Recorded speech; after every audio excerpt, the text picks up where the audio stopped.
After a nearly 6-week stalemate on Capitol Hill, the staring contest between Republicans and Democrats is almost over. The bill as amended is passed.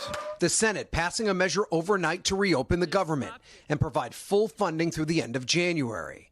The measure now goes to the House, which is scrambling back members who haven't been in Washington since the end of September. The bill receiving an endorsement from President Trump. We're going to be opening up our country. Its passage in the Senate was not easy, skating by with the 60 votes necessary. Most Democrats voting no, angry their party didn't fight for more on health care, warning premiums are set to go up.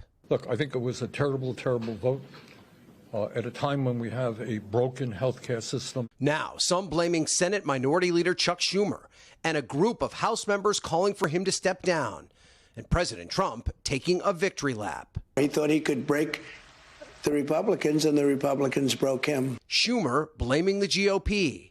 Republicans had their chance to fix this, and they blew it. And the moderates who brokered the deal arguing it was the best option. Was it worth it?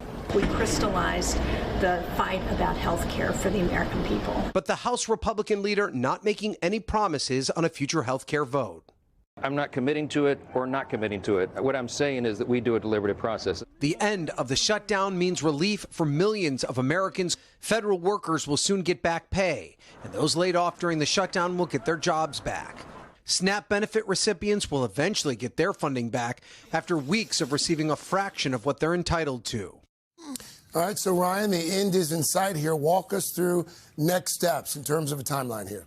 Yeah, Craig, there's still a lot of work to do. The House is expected to vote on the bill tomorrow, and leadership is confident the votes will be there to pass the measure.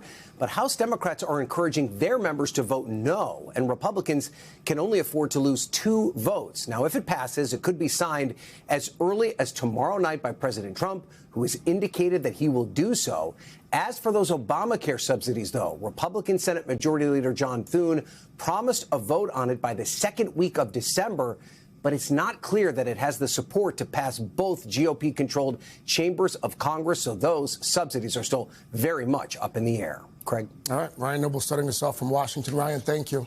Hey, thanks for watching. And don't forget, you can catch the Today Show every morning on NBC or take Today when you're on the go. Just follow the Today podcast on Apple Podcasts, Spotify, or wherever you listen.